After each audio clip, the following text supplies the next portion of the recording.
बहुत बहुत स्वागत है दोस्तों WS टीवी पर। और आज देख रहे हैं आप हमारा विशेष कार्यक्रम परिचर्चा, जिसके अंदर हम आज चर्चा करेंगे। आज संसद के अंदर जो फाइनेंस मिनिस्टर ने बजट प्रस्तुत किया है, उस बजट पर हम चर्चा करेंगे। हालांकि कॉरपोरेट मीडिया इस बजट को लेकर बहुत सारा डंका पीट रहा है। कॉरपोरेट मीडिया हमें बता रहा है किस तरह से ये बजट आम आदमी का बजट है, लेकिन वास्तव में अगर हम इस बजट का विश्लेषण करते हैं तो हमें बिल्कुल इसमें एक अलग तस्वीर जो है बजट को लेकर दिखाई दे रही है। निर्मला सीतारमण फाइनेंस मिनिस्टर ने आज अपना बजट भाषण दिया इस बजट को प्रस्तुत करते हुए, और बजट से जो उन्होंने पिछले साल बही खाता करके इस बजट को प्रस्तुत किया था, उससे वे सीधे टैबलेट पर अब छलांग लगा गई हैं। टैबलेट से उन्होंने प्रस्तुत किया और भारतीयता का ये जो आडंबर जो ढोंग चल रहा था, वो पूरी तरह से उसका भूत जो है लगता है कि फाइनेंस मिनिस्टर से उतर गया है। मोदी सरकार के दूसरे इस टर्म का उसके अगले आम चुनाव से पहले ये अंतिम बजट है। आखिरी बजट मोदी सरकार की तरफ से प्रस्तुत किया जा रहा है। अगले साल आम चुनाव है 2024 में, और फाइनेंस मिनिस्टर ने इसे अमृतकाल का पहला बजट कहा है। जानबूझकर अमृतकाल का पहला बजट इसलिए कहा है, वे वोटर्स को कह रही हैं कि अमृतकाल तभी चलेगा जब हमें जो है हमारी सरकार को आप सत्ता में लाएंगे, उसे वोट करेंगे अगले साल। तो सीतारमण का अपना ये 5वां बजट है और मोदी सरकार का 9वां बजट है। पूरे बजट भाषण के दौरान बहुत ही डैम्पर्ड स्पिरिट जो है, एक निराशा की स्थिति में फाइनेंस मिनिस्टर जो है दिखाई दे रही थी। उनकी एरोगेंस अलग है जिसमें वे आमतौर से बोलती ही हैं, लेकिन वे खुद निराशा की स्थिति में दिखाई दे रही थी। और अगले साल जो आम चुनाव हैं, उससे पहले 9 राज्यों में भी चुनाव हैं। तो ये जो बजट है ये पूरी तरह से एक पॉलिटिकल डॉक्यूमेंट, एक राजनीतिक दस्तावेज, सियासी दस्तावेज हमें दिखाई दे रहा था। इकोनॉमिक सर्वे 2022-23 का इकोनॉमिक सर्वे कल आया था, और उसमें विकास दर को 6.4% से 6.8% तक दिखाया गया था। सीतारमण ने आज संसद के सामने झूठ बोला कि यह विकास दर 7% पर जो है आंकी गई है। यह विकास दर सरकार के हिसाब से, फाइनेंस मिनिस्ट्री की अपनी ये जो है रिपोर्ट थी कल, और इस रिपोर्ट में, इकोनॉमिक सर्वे में, खुद फाइनेंस मिनिस्ट्री ने इसे 6.4% पर आंका था। आज उन्होंने रात में ये विकास दर जो है 7% हो गई। इस झूठ के साथ फाइनेंस मिनिस्टर ने इसे शुरू किया, और सर्वे में 2014 से मोदी के अमृतकाल को उन्होंने बताया वाजपेयी काल के इंडिया शाइनिंग की निरंतरता। इंडिया शाइनिंग की वजह से ही आपको मैं याद दिला दूं कि इस झूठ और इस झूठे चमत्कार की वजह से वाजपेयी की सरकार का पतन हुआ था 2002 में। इंडिया शाइनिंग के इस झूठे नारे की वजह से लोग दुखी आ गए थे और उन्होंने वाजपेयी सरकार को उखाड़ फेंका था।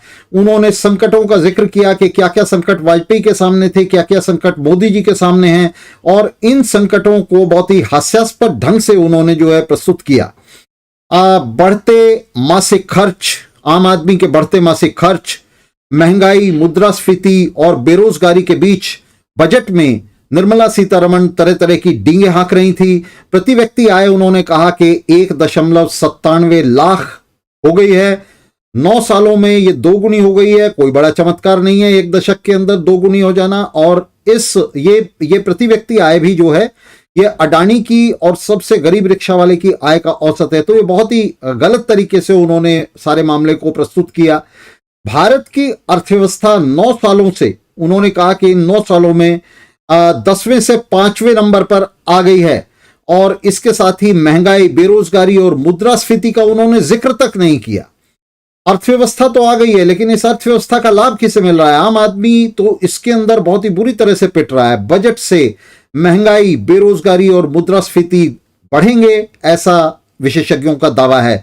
बजट कम और ये चुनावी भाषण जो है ये अधिक दिखाई दे रहा था, और इसलिए ये पूरा एक कवर अप था। उन्होंने इसके अंदर किसी भी तरह से जो सेक्टोरल एलोकेशन है फंड्स की, बजट की, उस पर बात नहीं की। और क्यों नहीं की? उसकी वजह है कि शिक्षा का बजट जो है वो 2.64% से घटाकर 2.5% कर दिया गया है। स्वास्थ्य का बजट गिरा दिया गया है, वो 2.2% से घटाकर 1.98% कर दिया गया है। और इसके साथ ही रक्षा बजट को बढ़ा दिया गया है। रक्षा बजट में 5.25 लाख करोड़ से बढ़ाकर उसे 5.94 लाख करोड़ पर कर दिया गया है, यानी 16% की वृद्धि। लगभग उसके अंदर छठा हिस्सा बजट का जो है वो बढ़ा दिया गया है और 1.62 लाख करोड़ का कैपिटल एक्सपेंडिचर है इसमें, जिसमें नए हथियार खरीदे जाने हैं, विमान, जलपोत, सैनिक साजो सामान खरीदा जाना है और बाकी 2.7 लाख करोड़ जो है वो रेवेन्यू एक्सपेंडिचर है, जिसमें तनख्वाहें और पेंशन वगैरह शामिल हैं। बेसिक कस्टम ड्यूटी की दरें 21% से 13% गिरा दी गई हैं, लेकिन बहुत ही बड़ी बात, इसमें से टेक्सटाइल और कृषि वस्तुओं को अलग कर दिया गया है। यानी उनके ऊपर, कृषि वस्तुओं पर, कृषि सामानों पर, खेती के सामान पर और टेक्सटाइल पर कस्टम ड्यूटी जो है वो कम नहीं होगी, वो उतनी रहेगी। कस्टम ड्यूटी किस पे कम की गई है? टीवी पे, कैमरे पे और उन तमाम चीजों पे जो अमीर लोग जो हैं जिनका यूज करते हैं, जिनका इस्तेमाल करते हैं। सर्वाधिक सरचार्ज जो बड़े बड़े कॉरपोरेट पर लग रहा था 37%, उसे घटाकर 25% कर दिया गया है और पीएम केयर फंड पर तो बात तक नहीं की गई है। इसके बावजूद कॉरपोरेट मीडिया हम देख रहे हैं कि किस तरह से इसकी जो है इसका डंका बजा रहा है कि बहुत ही बढ़िया बजट है। ये पूरा बजट पाखंड का, दोगलेपन का और बैंक्रप्सी का, दिवालियेपन का बजट है। आइए इस पर बात करते हैं। हमारे साथ स्टूडियो में मौजूद हैं टैक्स एक्सपर्ट श्री विजय त्यागी जी। विजय जी, आपका बहुत बहुत स्वागत है स्टूडियो में, हमारे दर्शकों की तरफ से और हमारी तरफ से भी। जी, तो राजेश जी, बहुत ही अच्छे ढंग से आपने जो अभी व्याख्या की कम शब्दों में बजट की, और बड़े अच्छे ढंग से आपने बताया। और मैं एक चीज नोटिस कर रहा था, आपने बताया कि हेल्थ और एजुकेशन का दोनों का ही as compare to last year budget कम कर दिया है। तो यहीं से इस सरकार की मानसिकता पता चलती है कि ये चाहती है कि ना तो ज्यादा लोग पढ़ें और ना वो स्वस्थ रहें, जिससे कि दबे और कुचले हुए रहें। और हमेशा से जैसे कभी चाइना का खतरा दिखा देते हैं, कभी पाकिस्तान का खतरा, रक्षा का जो बजट है उसे इन्होंने बढ़ा दिया है। और सच्चाई ये है कि आम आदमी को इस बजट से कुछ नहीं मिला। और थोड़ा सा मैं आज बहुत कुछ तो देख नहीं पाया, बजट की कॉपी भी मेरे पास नहीं है, लेकिन मैं थोड़े थोड़े से चैनल बदल के कुछ समय मिला तो टीवी देख रहा था। तो वहां से मैं देख रहा था कि हमारी वित्त मंत्री जी बोल रही थी और उन्होंने जैसे ही अनाउंस किया कि, आपसे यही पूछने वाला था कि आप हमें ये बताएं, हमारे दर्शकों को सबसे पहले ये बताएं, वित्त मंत्री के भाषण पर ही मैं आ रहा हूं। वित्त मंत्री ने आज जो सब, उन्होंने अपने बजट भाषण के लगभग अंत में उन्होंने जाकर कहा कि अब मैं उस बात पर आती हूं जिसका सब लोग इंतजार कर रहे हैं। तो और उन्होंने बड़े जोश के साथ ये कहा कि हमने 7 लाख तक की इनकम को टैक्स से एग्जेम्प्ट कर दिया। 2 बार कहा उन्होंने, और ये कहकर वो रुक गई। उसके बाद वहां भाजपाइयों ने जोरदार ताली बजाई संसद में और उसके बाद उन्होंने धीरे से कुछ कहा जिसको कम ही लोग सुन पाए। तो एक पूरा मामला क्या है ये 7 लाख की जो एग्जेम्पशन है, ये जरा आप हमारे दर्शकों को समझाइए। दरअसल मैंने भी पूरा नहीं सुन पाया था, मैं भी, और मैंने बाद में शत्रुघ्न सिन्हा जी ने भी एक बड़ी अच्छी बात कही। वो बजट में जैसे ही अनाउंस किया सीतारमन जी ने कि 5 लाख को हमने इंक्रीज कर दिया, एनहांस कर दिया है 7 लाख जो टैक्सेबल स्लैब है, और तालियां पीटनी शुरू कर दी। शत्रुघ्न सिन्हा जी ने बड़ी सही बात करी कि भाजपाइयों को ताली और थाली पीटना बहुत अच्छे तरीके से आ गया। खुद सीतारमन जी 2 बार रुकी अनाउंस करने के बाद, क्योंकि वो बोलना चाह रही थी पूरी बात, और पूरी बात भी नहीं बोलने दी गई उनको, और उससे पहले ही ताली पीटनी शुरू कर दी गई। जैसे ही उन्होंने तालियां की गड़गड़ाहट कम हुई तो उन्होंने बताया इन न्यू रिजिम। अब ये बात है यहां सबसे जरूरी देखने वाली कि ये जो 5 लाख से 7 लाख किया गया है, ये न्यू रिजिम में किया गया है चेंज। अब यहां देखना ये होगा कि न्यू रिजिम में चेंज किया है तो क्या कोई ओल्ड रिजिम भी थी? जी हां, एक ओल्ड रिजिम है। जो पुराना टैक्स स्ट्रक्चर और स्लैब्स चले आ रहे हैं उसको हम बोलते हैं ओल्ड रिजिम। फाइनेंशियल ईयर 2020-21 में ये नई रिजिम लाए। नई रिजिम में इन्होंने कहा कि हम आपको बेनिफिट्स दे रहे हैं, कुछ स्लैब रेट कम कर रहे हैं और आप सब इस रिजिम में आए। 2 साल निकल गए, बहुत ही चंद लोगों ने उसको ऑप्ट किया। अब 2 साल बाद इनको लगने लगा कि ये भी हमारी, जैसे जीएसटी हमारा पिटा और हमारा डिमोनेटाइजेशन भी पिट गया, ये तो ये हमारी न्यू स्कीम लाए थे, ये भी पिट गई, तो इसमें को प्रलोभन देते हैं। अब आज जितने भी चैनल्स डंका पीटते जा रहे हैं इस बजट का, वो सब न्यू और ओल्ड रिजीम को कंपेयर नहीं कर रहे, उस न्यू रिजीम में और जो आज बजट में चेंजेस करे उनको कंपेयर कर रहे हैं। अब थोड़ा सा मैं ज्यादा तो नहीं बताऊंगा इस मैटर पे, बोल पाऊंगा, इतना मैं आपको बता दूं कि ओल्ड रिजीम क्या थी। ओल्ड रिजीम ये थी कि उसमें 0 से 2.5 लाख तक कोई टैक्स नहीं था, 2.5 से 5 लाख स्लैब था 5%, और 5 से 10 लाख 10%, और 10 से ऊपर 30%। ये थी ओल्ड रिजीम। इसमें फायदा क्या था कि आपको सारी डिडक्शंस थी सेक्शन 80 की, 80D की और सेक्शन 24 की, यानी कि आपने कोई हाउसिंग लोन लिया है तो उसकी आपको मिल जाएगी रिबेट, आपने LIC की पॉलिसी ली है, आपने PPF में पैसा जमा कराया, आपने बच्चे की स्कूल की फीस जमा कराई है, आप इन सब चीजों की डिडक्शन क्लेम कर सकते थे। ओल्ड रिजिम में ये था। अब न्यू रिजिम में क्या लाए, इन्होंने एक नया स्लैब रेट बना दिया बस, और उस स्लैब रेट को थोड़ा सा कम कर दिया, 0 से 2.5 लाख तक वही 0 रहा, नील टैक्स, और 2.5 से 5% ऐसे करते करते 10-15 हर 2.5 लाख के ऊपर 5% बढ़ाते हुए 30% तक आ गए, और कहने लगे हमने स्लैब रेट कम कर दिया, सब इसी में आओ। लेकिन वहां एक नुकसान सबसे बड़ा जो था, स्लैब रेट तो कम दिख रहा था, लेकिन आपको कोई भी रिबेट नहीं थी, आप कोई एग्जेम्पशन क्लेम नहीं कर सकते थे, आप कोई डिडक्शन क्लेम नहीं कर सकते थे। तो अगर मान लीजिए पूरी इंडिया के करोड़ों लोग में सब 1,30,35 जो भी करोड़ है, 135 करोड़ या 40 करोड़ में से 2% बताते हैं कि टैक्स भरते हैं, उस 2% में से भी 0.5% ही लोग गए होंगे ये न्यू टैक्स रिजीम में, यानी कि आप मान लीजिए 100 में से 5 लोग। अब ये जो चेंजेस कर रहे हैं और बार बार शोर मचा रहे हैं, हमने रिबेट दे दी और लोगों को बड़ा रिलीफ दे दिया, तो वो रिलीफ वो 0.5% लोगों को ही तो मिला। बाकी के जो ओल्ड रिजीम में है, जो मैक्सिमम लोग हैं जो रिटर्न भर रहे हैं मैक्सिमम, उनके लिए आपने क्या करा? उसके लिए ना तो सीतारमन जी ने कुछ बोला, ना कोई चैनल कुछ बोल रहा है, ना कोई ओल्ड रिजीम और न्यू रिजीम को कंपेयर करके दिखा रहा है। सारे जितने भी एक्सपर्ट ये बुला रहे हैं वो सब न्यू रिजीम और आज बजट में जो चेंजेस हुए हैं उनको दिखा रहे हैं, और उसी का डंका पीटे जा रहे हैं। जबकि देखा जाए तो आम आदमी को इस न्यू रिजीम से कोई फायदा नहीं होने वाला।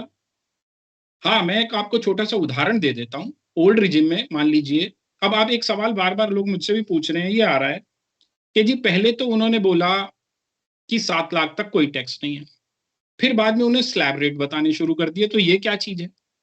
इनफैक्ट क्या है, ओल्ड रिजिम और न्यू रिजिम जब पहले था वही था कि 5 लाख रुपए तक कोई टैक्स नहीं था, पहले ये बोलते थे, जिसको आज 5 से 7 कर दिया। होता क्या है, जब भी 5 लाख से और 7 लाख का जो भी टैक्स है वो एक रिबेट है सेक्शन 87A में, 12,500 रुपए तक की मैक्सिमम।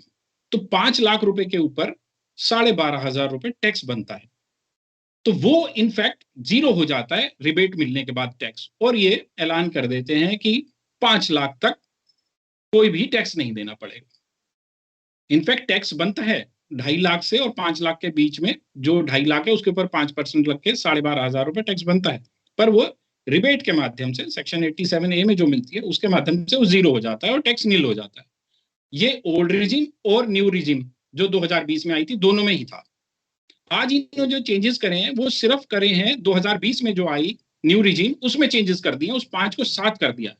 ओल्ड रिजिम जिसमें मैक्सिमम रिटर्न भर रहे थे, या जितने बिजनेसमैन थे, या आपके जितनी अनडिवाइडेड हिंदू फैमिली थी, इंडिविजुअल्स थे, या छोटे तबका जो भी था, उसके लिए ओल्ड रिजिम में जो भर रहे थे रिटर्न, उनके लिए कोई चेंजेस नहीं। जो भी चेंजेस आए हैं वो अपनी स्कीम को प्रोत्साहित करने के लिए, नई स्कीम को चलाने के लिए दिए हैं, पुरानी स्कीम में कोई चेंज नहीं है। अब इसके बुरे दूरगामी परिणाम क्या होंगे? क्योंकि न्यू रिजिम में आपका स्लैब रेट तो जरूर कम दिखता है, लेकिन यहां कोई डिडक्शन नहीं है, कोई रिबेट नहीं है, तो जो इन्वेस्टमेंट्स होती थी लोगों की, जो एक सोशल सिक्योरिटी के लिए भी करते थे, ना सिर्फ लोगों के मन में ही रहता है कि मेरी सोशल सिक्योरिटी भी हो जाएगी और टैक्स में छूट भी मिल जाएगी, तो इसलिए वो LIC कराते थे, मेडिक्लेम कराते थे, PPF में PF में पैसे जमा कराते थे, इवन बच्चों की जो स्कूल की फीस है उसका भी हमें रिबेट मिलती थी।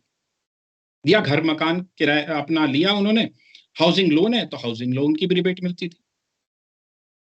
आज से आप 3 या 4 साल बाद देखेंगे, जब आदमी देखेगा कि मुझे बार-बार नई स्कीम में ही धकेला जा रहा है, नई रेजीम में धकेला जा रहा है, तो ऑप्ट करनी पड़ेगी, क्योंकि आज इन्होंने सीतारमन जी ने एक और नई बात बताई कि अब जब आप रिटर्न भरने जाएंगे तो बाय डिफॉल्ट आपको न्यू रिजीम ही दिखेगी।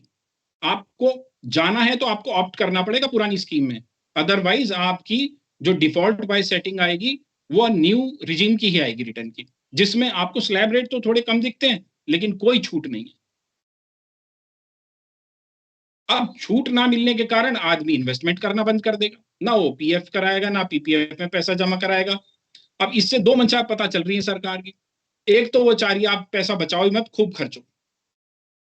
अच्छा, या तो सरकार सोशल सिक्योरिटी हमें दे रही हो कि मेडिकल बेनिफिट्स हमें सरकार मुफ्त में दे रही है, मुफ्त में इलाज करा रही है हमारे, तो हम अपने मेडिक्लेम लेना छोड़ दें। ऐसा भी कोई नहीं अनाउंस किया उन्होंने। दूसरी तरफ वो मुझे एग्जाम्पशन नहीं दे रही तो मैं क्यों करूंगा। और खास तौर पे जो नया नया बच्चा आज सैलरी क्लास या लगा है, कहीं काम करना शुरू करा है, वो पैसा उड़ाना शुरू कर देगा। वो कहेगा मैं क्यों बचाऊं, मुझे टैक्स में तो कोई छूट ही नहीं मिल रही। अब यहाँ दो फायदे हो जाएंगे, एक तो पैसा खर्च रहा है लोगों का, तो पैसा निकल रहा है, या तो वो खर्चेगा पैसा या बैंक में डालेगा। बैंक में डालेगा तो बैंक में जितने पैसे इकट्ठे होंगे आप सब जानते हैं, आपका सारा पैसा उठा के किन लोग, दो लोगों को दे दिया जाएगा, फिर वो चाहे लेके भागे या जो मर्जी करे। दूसरा ये होगा, वो कुछ खरीदेगा, खरीदेगा तो फिर उस पर जीएसटी देगा, तो वहां फिर सरकार को दोबारा से फायदा। तो सरकार सिर्फ अपना ही अपना फायदा देख रही है और आम जनता का कोई फायदा नहीं देख रही। राजेश जी, आप सुन पा रहे हैं मुझे? तो आपने आपने विजय जी, ये बहुत ही बढ़िया तरह से आपने सारी बात को रखा, और आपने तो ये बहुत बड़ा जो एक मैं समझता हूँ कि फ्रॉड है उसको आपने एक्सपोज कर दिया। हम सभी लोग ये सोच रहे थे कि 7 लाख की एग्जेम्पशन, और ये निर्मला सीतारमण ने आज संसद के अंदर इस बात को 2-3 बार दोहराया कि 7 लाख तक किसी को कोई टैक्स नहीं देना होगा। उन्होंने ये नहीं बताया, ये बिल्कुल स्पष्ट नहीं किया, और ये अब तक मैं देख रहा हूं कि टैक्स एक्सपर्ट्स को भी स्पष्ट नहीं है। बहुत सारे टीवी पे चर्चाएं चल रही हैं, आपने बिल्कुल ठीक कहा, आर्टिकल्स आ रहे हैं, लेकिन इस बात को कोई अंडरस्कोर नहीं कर रहा है कि ये तो एक बहुत बड़ा फ्रॉड हो गया कि जिस स्कीम को, जिस ऑप्शन को लोग ऑप्ट नहीं कर रहे थे, आप उसमें बाय डिफॉल्ट लोगों को धकेल रहे हैं, और आप लोगों को ये नहीं बता रहे हैं कि इस स्कीम का जो लाभ है, ये जो नया जो रिजीम, टैक्स रिजीम आप सामने रख रहे हैं, ये दरअसल किसी तरह से नया टैक्स रिजीम है ही नहीं है। तो वही पुराना टैक्स रिजीम है, उसके ऊपर आपने नए स्लैब लागू कर दिए ताकि ज्यादा से ज्यादा लोग जो हैं वो इसके अंदर खिंच करके आए। तो ये जो कांड किया है, मैं इसको कांड इसलिए कह रहा हूं कि पूरे देश को धोखा दे दिया आज एफएम ने। और मैं ये देख रहा हूं इस तरह का, मैं पहले नहीं देख रहा था कभी भी। कम से कम ये होता था बजट के अंदर, आज बजट भाषण में मैंने बहुत ध्यान से उसे सुना, मैंने नोट्स लिए उसके, मैंने देखा कि पूरे बजट भाषण में कहीं भी सेक्टोरल अलॉटमेंट नहीं बताया। ये नहीं बताया कि हम शिक्षा पे कितना खर्च कर रहे हैं, हम स्वास्थ्य पे कितना खर्च कर रहे हैं, हम सेना पे कितना खर्च कर रहे हैं, छुपा लिया। क्योंकि बहुत ही स्पष्ट था कि सेना के ऊपर खर्च बढ़ा दिया गया है, 16% खर्च बढ़ा दिया सेना पे। वोपिंग है, रोबस्ट है, एक ऐसे समय में जिसमें हम देख रहे हैं कि लोगों के पास खाने के लिए रोटी नहीं है। ये राष्ट्रीय सरकारें तोप, टैंक, हवाई जहाज खरीद रही हैं, दुनिया के अंदर बारूद को जमा कर रही हैं। तो ये बड़ा मानवीयता के खिलाफ भी एक ऐसी बात है। और इसमें हम अकेले मोदी सरकार को नहीं कह रहे, दुनिया भर के जो बूर्जोआ राष्ट्र राज्य हैं वो यही कर रहे हैं। तो एफएम ने इस बात को छिपा लिया। एफएम ने जो किया, आप बताइए तो लोगों को कि हम किस तरह का एलोकेशन कर रहे हैं, लोगों के सामने मैप तो क्लियर हो। जी, आप कुछ कह रहे हैं? आप ये देखिए राजेश जी, उन्होंने कहा कि ज्यादा से ज्यादा लोगों को फायदा पहुंचाने की कोशिश की है ये नए चेंजेस लाके न्यू रिजीम में। आप उनसे कोई पूछिए, आप नंबर्स तो बताएं कि ये जो आप 2020-21 में लाए थे न्यू रिजीम, उसमें कितने लोगों ने ऑप्ट किया। अगर मैक्सिमम लोगों ने ऑप्ट किया है और आप उसके अंदर चेंजेस ला रहे हैं तो बहुत अच्छी बात है, लेकिन आप नंबर्स ही नहीं दे रहे। आप नंबर्स क्यों नहीं दे रहे वो हमको पता है, आप छुपा रहे हैं। 0.5% ने सिर्फ ऑप्ट किया था उस स्कीम को। आप सिर्फ अपने गलत चीजों पे पर्दा डालने के लिए और उस अपनी मनमानी चलाने के लिए उसके अंदर फिर कुछ चेंजेस लाके लुभावना एक प्रचार कर रहे हैं कि भाई हमने स्लैब रेट कम कर दिए, स्लैब रेट कम कर दिए। अब मान लीजिए किसी आदमी की ओल्ड स्लैब रेट जो है 5 लाख तक, न्यू और ओल्ड स्लैब दोनों में 5 लाख तक की टैक्स नील हो जाता था। वो जैसा मैंने आपको पहले भी बताया कि 12,500 रुपए टैक्स बनता है और वो सेक्शन 87A के माध्यम से रिबेट मिल जाती है और निल हो जाता है। अब मान लीजिए किसी की 8 लाख रुपए सैलरी है, ओल्ड रिजिम में अगर वो रिटर्न भरता है तो उसके पास अगर उसने इन्वेस्टमेंट करी हुई है 2 लाख रुपए की हाउसिंग लोन की, तो उसे 2 लाख तक की मैक्सिमम छूट मिलती है, वो 2 लाख मिल जाएगा। सेक्शन 80C में उसको 1.5 लाख की छूट मिलती है, 2 और 1.5 3.5 हो गए। वैसे तो 50 है, लेकिन 25 भी मेडिक्लेम की लेगा तो 2 75 हो गए। 10,000 की ATTTM में मिल जाती है, 2 3 85 हो गए। तो 8 में से 3 85 घटा देगा, उसकी 5 से फिर नीचे आ गई और टैक्स नील बन जाता है। लेकिन आपकी न्यू रिजीम में क्या है, स्लैब रेट जब जरूर कम हो रहे हैं, लेकिन पूरे के पूरे 8 पे टैक्स देना पड़ेगा उसको। अब आप कैलकुलेट करेंगे तो उदाहरण सहित किसी और सेशन में मैं बताऊंगा कि कितने का फर्क पड़ जाएगा उसको। ओल्ड रिजीम में ही भरने में ही उसको फायदा नजर आएगा, और यही कारण था कि कम लोगों ने ऑप्ट किया इसको। आप ये देखिए, कौन बिजनेसमैन या कौन सैलरीड क्लास या कोई भी आदमी क्यों नहीं ऑप्ट कर रहा था? अगर उसे फायदा दिखेगा, सब लोग समझदार है, हर आदमी के भरता उसके अंदर, लेकिन नहीं भरा किसी ने भी। अब ये उसको जबरदस्ती आज सिर्फ उसी को हाईलाइट कर रहे हैं। अब इन्होंने मनमाने तरीके से उसे बाय डिफॉल्ट कर दिया कि मैक्सिमम लोग या तो ऑप्ट करें। अच्छा, एक और गंदी बात इसकी इनकी है, एक बार नई स्कीम में रिजिम में आ गए, पुरानी में नहीं जा सकते। अभी बजट आने दीजिए और पता चलेंगी, क्लैरिटी और आएगी कि क्या क्या इन्होंने किया है।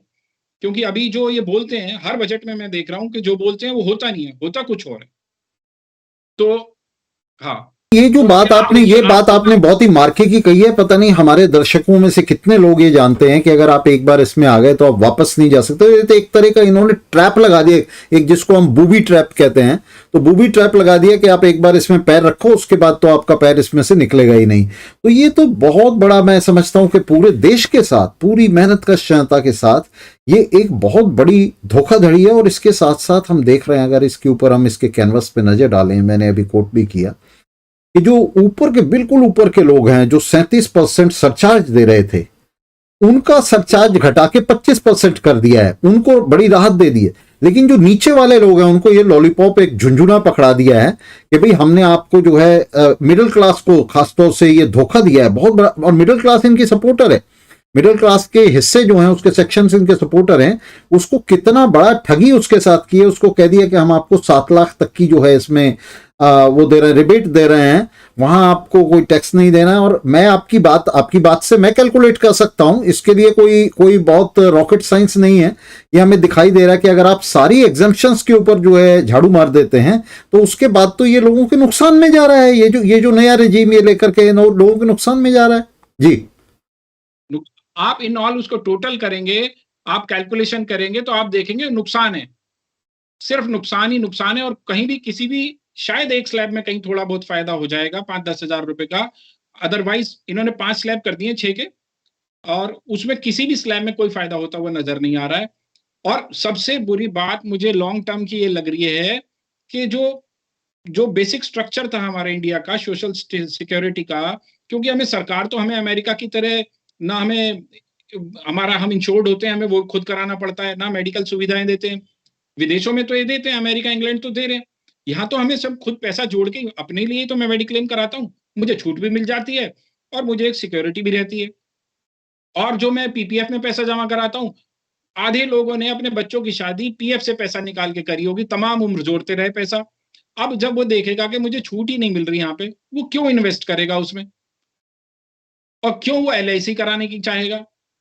ना बच्चों की स्कूल की आप उसे रिबेट दे रहे हैं, सारी रिबेट हटा के आप कहते हैं कि हमने आपको 5, 10, 15 या ऐसे ऐसे ये फायदे दे दिए हैं, ये स्लैब लगा दिए, आ जाओ और इसमें रिटर्न भर दो।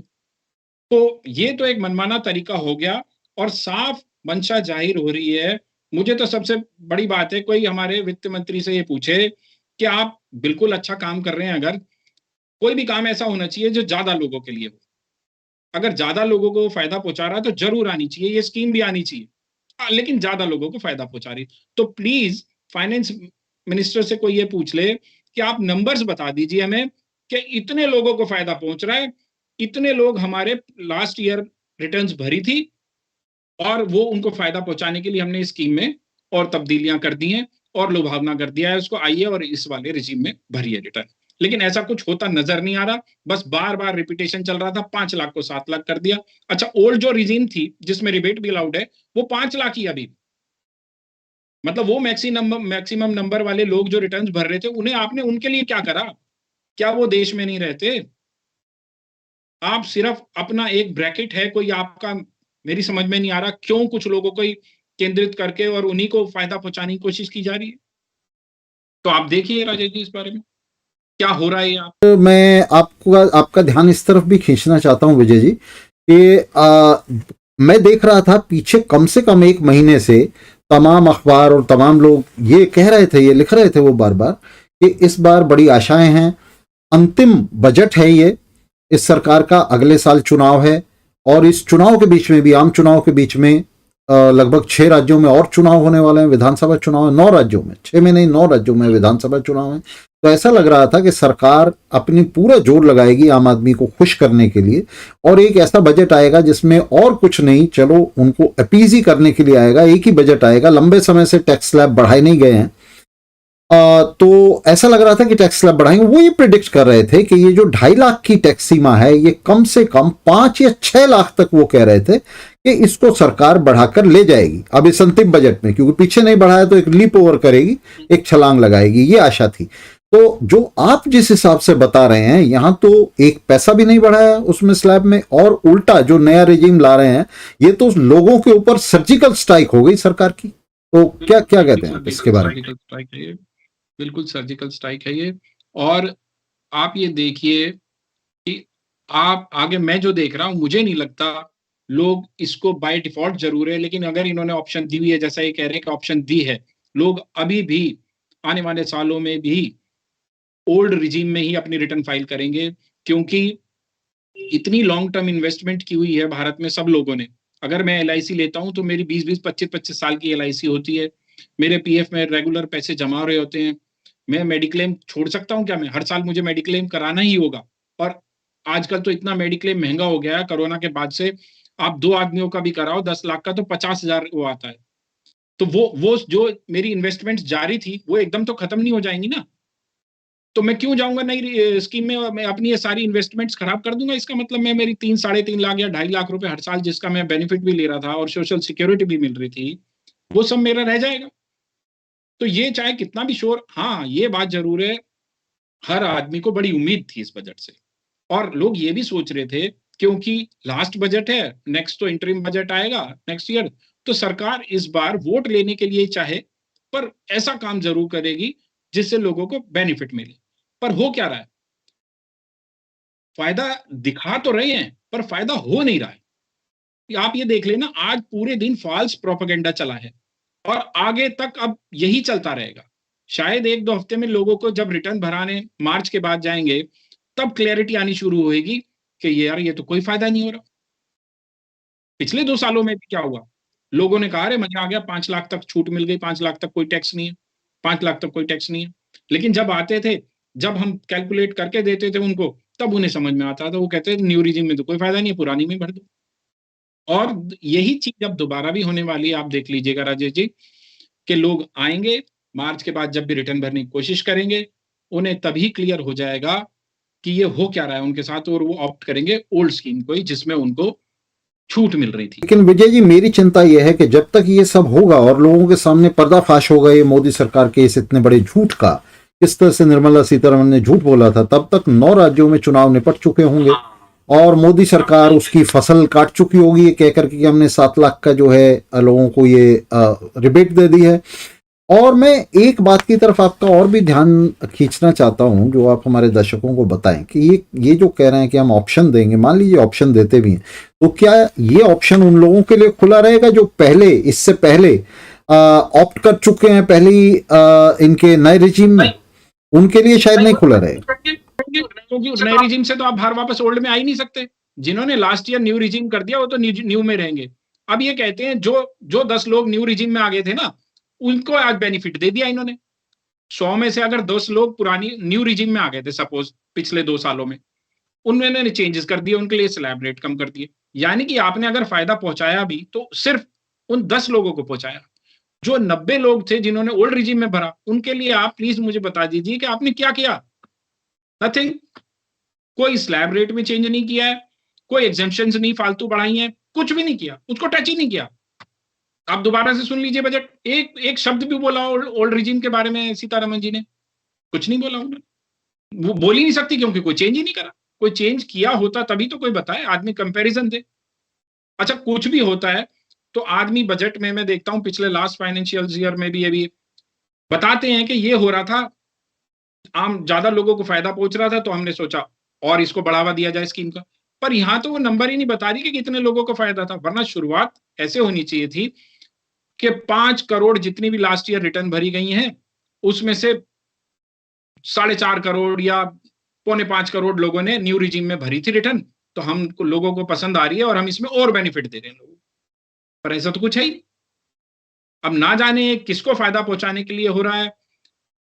अल्टीमेटली जो भी मैं देख रहा हूं, सारे चैनल्स भी इन्हीं के लिए, पता नहीं क्यों, वो एक्सपर्ट कौन है वो भी कोई बात ही नहीं कर रहा। शुरू जैसी शुरू हुआ तो एक दो लोगों ने ओल्ड रिजीम और न्यू रिजीम की बात करी थी, लेकिन बाद में जो भी कोई एक्सपर्ट आ रहा है मैं देख रहा हूं वो न्यू रिजीम और आज जो बजट में चेंज हुए हैं उनको कंपेयर कर रहे हैं, ओल्ड रिजीम से कंपेयर ही नहीं कर रहे। जैसे कंपेयर करेंगे साहब, दूध का दूध पानी का पानी हो जाएगा। इसका मतलब ये हुआ जो बात, जी जी, जो बात आप कह रहे हैं उसका मतलब ये हुआ कि वो ऑप्शन जिसको लोगों ने रिजेक्ट कर दिया था, उस ऑप्शन को इन्होंने रीस्टेट कर दिया, रीइंस्टेट कर दिया, दोबारा ले आए हैं और उसको लोगों को धोखा देकर, पहले लोगों ने अपनी मर्जी से नहीं एक्सेप्ट किया तो अब लोगों को धोखा देकर उनके ऊपर थोप रहे हैं कि आप एक बार किसी तरह से डिफॉल्ट पे गलती से क्लिक कर दें, बस क्लिक कर दें और आप गए। उसके बाद जो है, क्या ये ठीक है मेरी बात?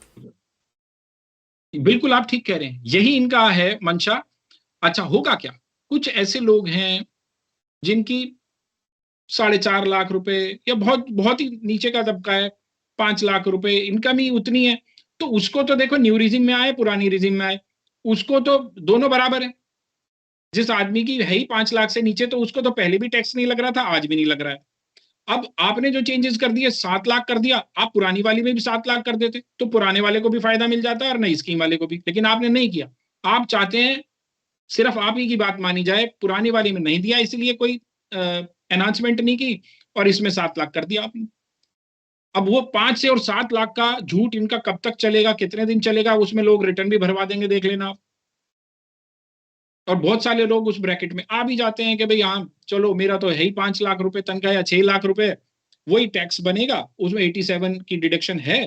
अब वो 7 लाख रुपए, पहले जो 5 लाख पे 12.5 था, अब शायद 7 लाख पे 25,000 टैक्स बनेगा, वो 87 के अंदर रिपीट मिल जाएगी उसको। हाँ, ये और ये देखिए अब कैसे नई स्कीम में आदमी को लाने के लिए यहाँ इन्होंने जाल बिछाया कि 87A की जो डिडक्शन है उसकी लिमिट 7 लाख पे 25,000 हो गई, और लेकिन पुरानी रिजीम को छेड़ा नहीं है तो वहां 12,500 है। तो आदमी कहेगा यार बेनिफिट ले लूं यहाँ पे और इसमें भी रिटर्न भर देता हूं, तो अगले साल उसका क्या जब बढ़ जाएगी तनख्वाह तो फंस जाएगा, वापस निकल नहीं सकता स्कीम से और उसको उसी रिटर्न में भरना पड़ेगा और रिबेट कोई मिलेगी नहीं। ये है इनका वो। और ना जाने क्या क्या बात कर रहे हैं कि पर कैपिटा इनकम बढ़ गई, ये बढ़ गई। आप ये देखिए, वो भी मैं आपसे, ये भी मैं आपसे पूछना चाह रहा हूं, बहुत महत्वपूर्ण बात आपने वो पकड़ी है। ये जो निर्मला सीतारमण कह रही हैं कि पर कैपिटा इनकम जो है 2 गुनी हो गई पिछले 1 दशक में, मैं आपसे ये जानना चाह रहा हूं कि 2014 के बाद अगर 1 दशक में पर कैपिटा इनकम, दो बातें मैं आपसे एक ही साथ पूछ लेता हूं। पर कैपिटा इनकम अगर 2 गुनी हो भी गई पिछले 1 दशक में तो क्या ये बहुत बड़ी बात है? बांग्लादेश जैसे देश हैं जो हमसे आगे हैं पर कैपिटा इनकम में, बहुत आगे हैं। दूसरी बात मैं आपसे जानना चाहता हूं कि ये पर कैपिटा इनकम का फंडा क्या है, इसका ये है क्या पर कैपिटा इनकम जिसके लिए सरकार अपनी पीठ ठोक रही है? क्या इससे मुझे, आपको, आम आदमी को, जो नीचे का आदमी है, उसे किसी तरह का कोई फायदा है? इसका कोई फायदा नहीं है, ये सिर्फ एक प्रोपेगेंडा है, ये दिखाने के लिए कि हमारा देश कितनी तरक्की कर रहा है और आम आदमी की तनख्वाह या आम आदमी की कैपिटल या उसकी इनकम कितनी बढ़ रही है। दरअसल ये फॉर्मूला क्या है? फॉर्मूला क्या है? ये कि एवरेज है पर कैपिटा इनकम। अब मान लीजिए अभी अभी अजीम प्रेम जी की आप इंस्टीट्यूशन की रिपोर्ट देखेंगे तो उसमें पहले तो 29 करोड़ थे, 5 करोड़ 60 लाख और लोग गरीबी रेखा से नीचे चले गए पिछले 2 सालों में। तो पर कैपिटा इनकम कैसे बढ़ सकती है? वो तो बढ़ ही नहीं सकती। खैर, इसका फॉर्मूला ये है कि एक एवरेज निकाली जाती है देश के अमीरों की भी इनकम ले लेते हैं, मिडिल क्लास की भी और गरीब की, और एक एवरेज निकाल देते हैं। अब मान लीजिए अडानी और अंबानी की बढ़ गई है, 100 गुना इनकम हो गई है इनकी, तो एवरेज तो अपने आप बढ़ी जाएगी पर कैपिटा इनकम, लेकिन गरीब या आम आदमी को तो कुछ नहीं मिला, इनकम तो उसी की बढ़ रही है, उसी की वजह से एवरेज बढ़ रही है और पर कैपिटा इनकम बढ़ी हुई दिखा रहे हैं। ये है इसके पीछे राजेश जी। जी, तो आपके कहने का मतलब ये है कि पर कैपिटा इनकम ये बढ़ी हुई दिखा रहे हैं, लेकिन हो इसका उल्टा रहा है कि जो खाई बढ़ रही है, जो आर्थिक विषमता बढ़ रही है। जी, बिल्कुल, अगर अगर ना होता, अगर सचमुच में पर कैपिटा इनकम बढ़ रही होती, तो अजीम प्रेम जी का जो इंस्टीट्यूट है बड़ा रिनोन्ड है, वो कोई एरा गहरे लोग नहीं है। उन्होंने, उनकी जब रिपोर्ट ये कह रही है कि पिछले 2 सालों में 5 करोड़ 60 लाख लोग, और जो पहले थे वो तो थे ही, ये गरीबी रेखा के नीचे चले गए। तो अगर पर कैपिटा इनकम जो हमारी सरकार कह रही है उसके हिसाब से बढ़ रही है, तो फिर ये और लोग कैसे नीचे चले गए? ये तो होना ही नहीं चाहिए था। अब या तो ये अजीम प्रेम जी के इंस्टीट्यूशन की रिपोर्ट को पकड़ लें और इंक्वायरी करवा लें कि भाई वो गलत दे रहे हैं, या ये गलत है, दोनों में से कोई एक तो गलत है, और सब ये जानते हैं, आप भी मैं भी, कि कौन गलत है। ये मोटा सा फॉर्मूला है, एक एवरेज निकलती है, वो आप भी जानते हैं और सब लोग जानते हैं, आम जनता भी जानती होगी, आजकल सब समझदार है कि पर कैपिटा इनकम कैसे बढ़ाई जाती है। और अभी उसमें अमीरों की टोटल। जी, और ऑक्सफैम ने भी अपनी रिपोर्ट अभी निकाली है, और ऑक्सफैम ने भी अपनी रिपोर्ट में इस बात का खुलासा किया है, जिसे सुनकर बहुत लोग तो हैरान रह गए कि भारत के अंदर 50% लोग ऐसे हो गए हैं जिनको 2 वक्त का खाना भी नहीं मिल रहा है कोविड के बाद। और कोविड है साथ में, मैं आपसे उस पर भी पूछूंगा कि कोविड के अलावा जो है, जो इकोनॉमिक स्लोडाउन है दुनिया भर में वो है, लेकिन उसके साथ साथ ये जो बड़ी 2 सर्जिकल स्ट्राइक की मोदी सरकार ने, डिमोनेटाइजेशन और जीएसटी, इनका प्रभाव पड़ा है, तो इसको कैसे देखते हैं आप? देखिए, आप सब है ना, ये गवर्नमेंट, आप ये तो हो गया, डिमोनेटाइजेशन का फायदा किसी को नहीं मिला। अभी पिछले दिनों सुप्रीम कोर्ट में केस चल रहा था, सुप्रीम कोर्ट ने ये जरूर कह दिया कि जब चलो गवर्नमेंट ने जो डिसीजन ले लिया, वो गवर्नमेंट का डिसीजन होता है, उसमें कभी नुकसान भी हो सकता है, कभी फायदा। लेकिन सरकार की तरफ से जो अटॉर्नी जनरल पेश हो रहे थे, वो एक भी फायदा नहीं बताया। जब कोर्ट ने पूछा उनसे कि आप डीमोनेटाइजेशन का एक भी फायदा बता दो, तो एक भी फायदा वो नहीं बता पाए। तो ये तो और सुप्रीम कोर्ट ने उसमें यही कहा कि हम उसका रिव्यू नहीं कर सकते। सुप्रीम कोर्ट ने कहा कि रिव्यू नहीं कर सकते, लेकिन जो ये जो प्रचार कर रहे हैं कि सुप्रीम कोर्ट ने उसको जो एंडोर्स कर दिया, सुप्रीम कोर्ट ने कोई एंडोर्स नहीं किया उसको, उन्होंने ये कहा है कि हम रिव्यू नहीं कर सकते। सिर्फ इतना, सरकार का एक डिसीजन था, ठीक है, अब हम उसको क्या करें, रिव्यू नहीं कर रहे हैं, ले लिया उन्होंने, ले लिया।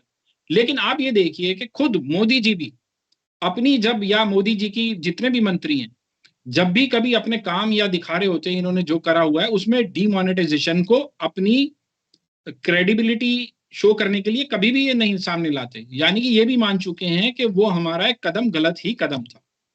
अब आप जीएसटी के लिए लीजिए, शायद ही दुनिया में पहली बार ये हुआ होगा कि टैक्स सिस्टम आ रहा है और उसको सेलिब्रेट किया जा रहा है। रात के 12 बजे इकट्ठे हुए हैं वहां पार्लियामेंट में और अनाउंस कर रहे हैं और कह रहे थे 10वीं क्लास का बच्चा भी जीएसटी की रिटर्न भर देगा। मेरा आज मोदी जी से ये सवाल है कि वो 10वीं क्लास का बच्चा मुझे भी दे दीजिए जो ये भर दे रिटर्न। 2017 में जीएसटी सिस्टम आया था, 5 साल हो गए आज, और 560 से ज्यादा इसमें अमेंडमेंट कर दिए। मतलब आप उस एक्ट को साइड पे रख दीजिए, उस एक्ट से आप पता ही नहीं लगा पाएंगे क्या हो रहा है। हर 43वीं मीटिंग हुई थी अभी जीएसटी काउंसिल की, फिर उसमें चेंजेस कर दिए। 5 साल में कम से कम 560 चेंजेस कर दिए इन्होंने। आप एक्ट को पढ़ के प्रैक्टिस नहीं कर सकते, एक्ट को पढ़ के कोर्ट नहीं जा सकते, आपको अमेंडमेंट्स पढ़ती रहनी पड़ेंगी। आप इतनी 560 अमेंडमेंट्स बताइए, अगर वो एक्ट ठीक था तो इतनी अमेंडमेंट्स क्यों करनी पड़ रही है? यानी कि वो एक्ट ठीक नहीं बना आपसे, आप उसमें बार बार संशोधन करने पड़ रहे हैं आपको। आपने बिना सोचे समझे एक सिस्टम ले आए जो कि जिसके बारे में आपको कुछ नहीं पता था। एक मैं ये देखता हूं, यही उसमें हुआ, रोज एक रूल बदलते थे। कभी 4,00,000 निकाल सकते हो, कभी 2,000 निकाल सकते हो, कभी कुछ नहीं निकाल सकते हो। मैं इतना जानता हूं राजेश जी की, कंपनी गाड़ी निकालती है छोटी सी भी ना, तो पहले गाड़ी बनाती है, फिर उसको महीने 2 महीने सारी सड़कों पे चलाती है जिस देश में उसको निकालनी होती है। जब वो पूरी श्योर हो जाती है तब उसको रोड पे लाती है कि ये गाड़ी हम लाए हैं और बेचना शुरू करते हैं। तो यहां तो गाड़ी नहीं थी, लोगों के साथ खिलवाड़ कर दिया। मतलब पूरी हमारे देश को एक प्रयोगशाला बना दिया इन्होंने। कभी डीमोनेटाइजेशन का प्रयोग करते हैं, कभी जीएसटी का प्रयोग करते हैं, कभी कुछ और करते हैं। अब ये नए नए ये ओल्ड रिजीम और नई रिजीम में भी नए रिजीम में चेंजेस लाके एक नया प्रयोग ला रहे हैं। और लोगों के इन्होंने लोगों के सिर तोड़ दिए हैं जी, लोगों के सिर तोड़ दिए हैं इस पूरी प्रक्रिया में। पूरी 50% लोग ऐसे हो गए जिनको 2 वक्त का जो है 2 जून की रोटी नहीं मिल रही है, पेट भर खाना नहीं मिल रहा है, गरीबी की रेखा के नीचे। आपने बताया 5 करोड़, कुछ लोग जो हैं 6 करोड़ के करीब वो गरीबी की रेखा से नीचे और चले गए हैं, बजाय ऊपर उठाने के और नीचे जा रहे हैं। उल्टी प्रक्रिया चल रही। अब मैं आपसे यहाँ जो है, मैं आपको रोक करके एक अंतिम सवाल आपसे और जानना चाहूंगा। आप टैक्स एक्सपर्ट हैं और आपने बहुत सारे बजट देखे हैं, कई सरकारें देखी हैं।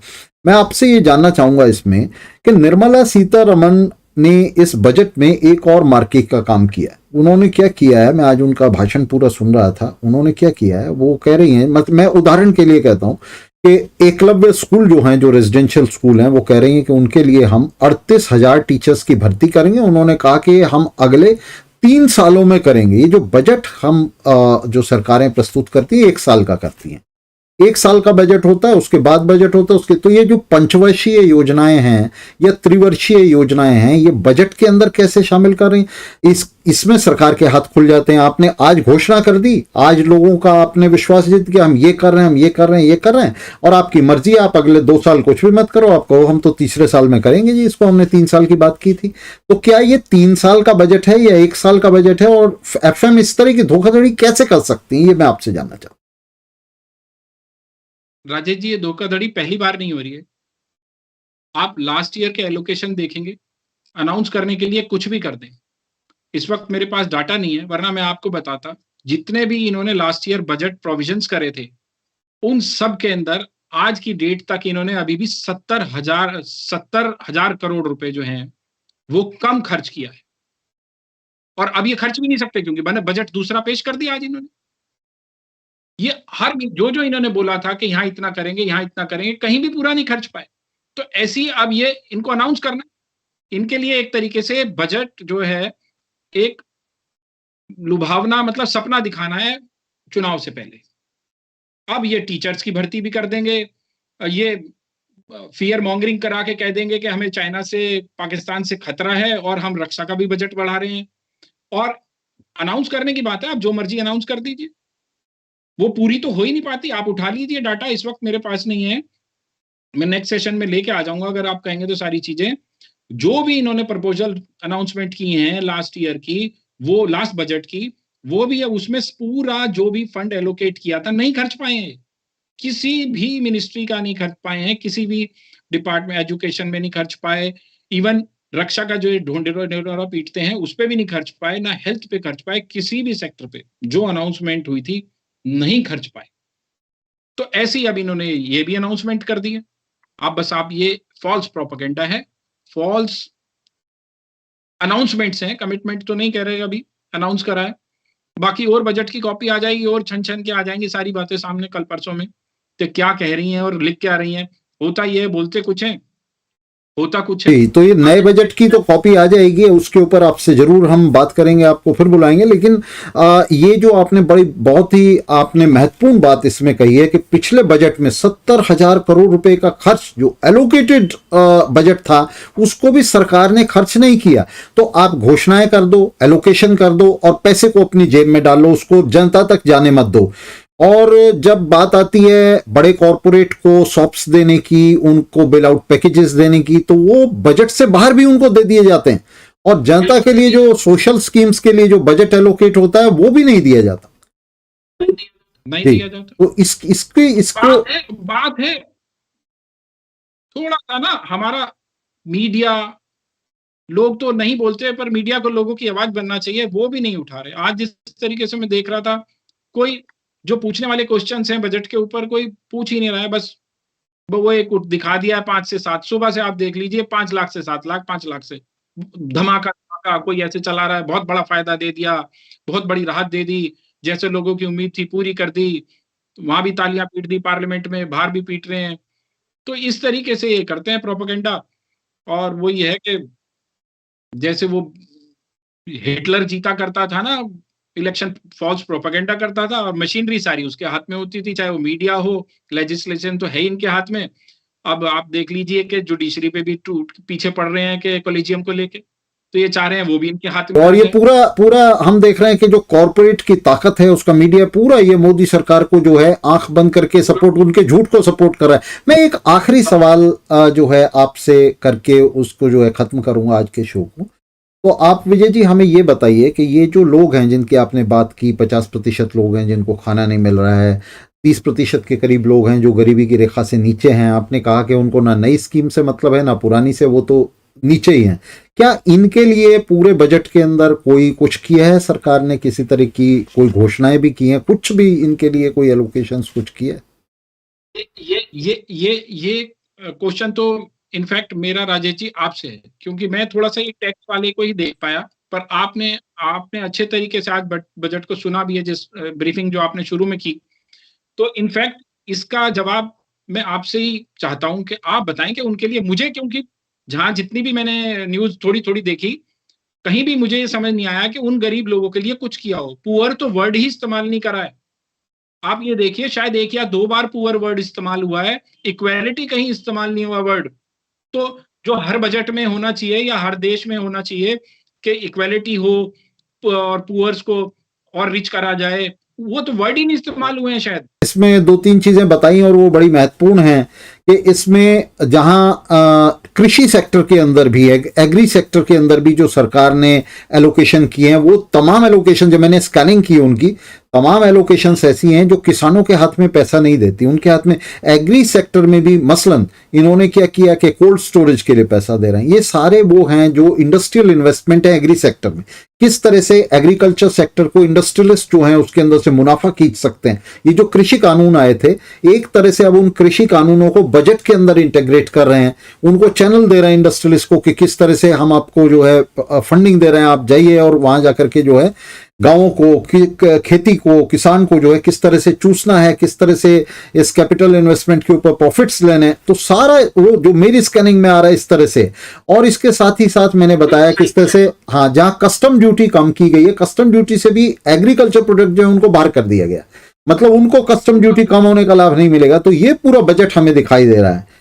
तो विजय जी आपका बहुत बहुत धन्यवाद, बहुत शुक्रिया, आप आए और आपने बहुत ही बढ़िया तरह से सारा आपने खोल के रख दिया, इसको पूरा खुलासा किया कि किस तरह से निर्मला सीतारमण ने आज संसद को और देश को धोखा दिया। उनकी पूरी बजट स्पीच डिसीट की, फ्रॉड की और बैंक्रप्सी की एक तरह से बजट स्पीच है कि सरकार यही नहीं कि कुछ देना नहीं चाहती, वो कुछ दे भी नहीं सकती। पूरा जो इंडियन कैपिटलिज्म है संकट के इस दौर में वो स्टीम आउट हो चुका है, खोखला हो चुका है, खत्म हो चुका है, और उसके पास जो कुछ है भी वो बड़े कॉरपोरेट को देना चाहता है, आम आदमी को कुछ नहीं देना चाहता। तो बहुत बहुत शुक्रिया, आम आदमी को सिर्फ लॉलीपॉप का बहुत बहुत शुक्रिया विजय जी। और हमें आशा है कि आप आगे भी स्टूडियो में आते रहेंगे और इस तरह खुलासे आप करते रहेंगे। तो आज के लिए आपका बहुत बहुत शुक्रिया।